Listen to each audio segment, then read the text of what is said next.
Friends, திறந்தமனம் YouTube சேனலுக்கு உங்களை வரவேற்கிறேன். எங்கள் வீட்டு தோட்டத்திலிருந்து இந்த 3 கத்திரிக்காய் இன்றைக்கி அறுவடை பண்ணேன். கத்திரி செடியிலிருந்து தான் இந்த கத்திரிக்காயை அறுவடை பண்ணேன்.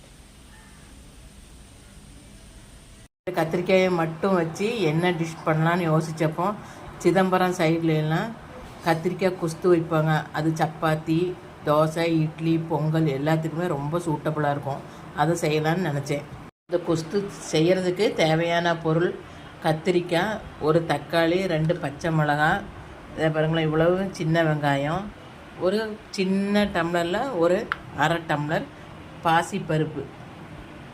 கத்திரிக்காய் தக்காளி எல்லாம் கட் பண்ணி வெங்காயம் எல்லாம் கழுவி குக்கரில் போட்டு ஒரு 4-5 விசில் கேட்கணும்.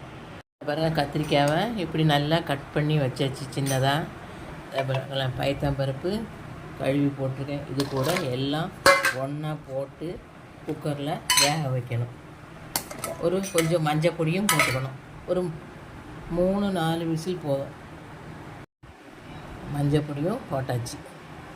மிக்ஸ் பண்ணுறதுக்கு ஒரு பவுடர் தயார் பண்ணோம். அதுக்கு 2.5 ஸ்பூன் கடலைப்பருப்பு, 2 ஸ்பூன் மல்லி, 8 காஞ்ச மிளகாய், 1.25 ஸ்பூன் உளுத்தப்பருப்பு, 1/4 ஸ்பூன் வெந்தயம், கொஞ்சம் கட்டி பெருங்காயம்.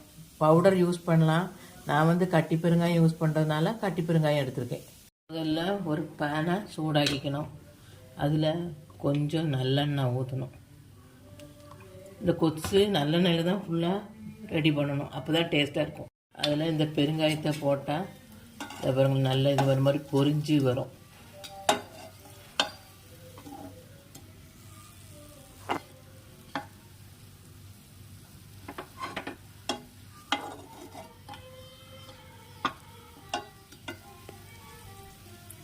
இது மாதிரி பொரிஞ்சு வரும். அது தனியாக எடுத்து மாற்றி வைக்கணும்.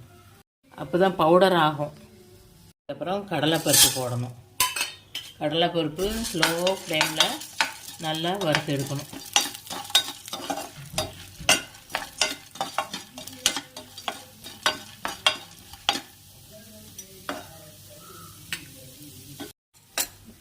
கடலைப்பருப்பு ஓரளவுக்கு வறுபட்ட உடனே உளுந்த பருப்பு போட்டு வறுத்து எடுக்கணும்.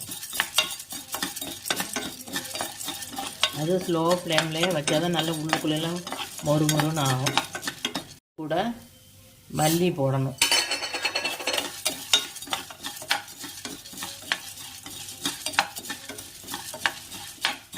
அதுவும் வறுபட்ட உடனே காஞ்ச மிளகாய்,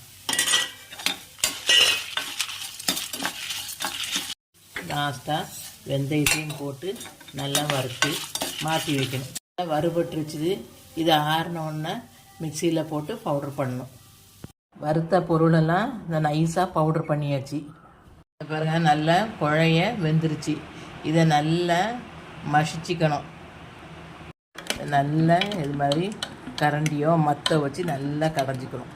ஒரு சின்ன நெல்லிக்காய் சைஸில் புளி, கொஞ்சம் சர்க்கரை எடுத்துருக்கிறேன். பவுடரை ஒரு கண்டெய்னரில் எடுத்து வச்சுருக்கிறேன். இவ்வளவும் போட வேண்டாம், நமக்கு தேவைக்கு போட்டுட்டு ஃப்ரிட்ஜில் ஸ்டோர் பண்ணிக்கலாம். புளியை பிழிஞ்சு ஊற்றி வச்சுது. அப்புறம் இந்த சர்க்கரையும் போட்டு வச்சுது. அதுக்கப்புறம் இந்த பவுடரு ஒரு 2 ஸ்பூனு நிறைய. கொஞ்சம் மசாலா கூடுதல் வேணும்னா கூட 1/2 ஸ்பூனே போட்டுக்கலாம். போட்டு நல்லா மிக்ஸ் பண்ணணும். கூட உப்பும் போட்டுக்கணும்.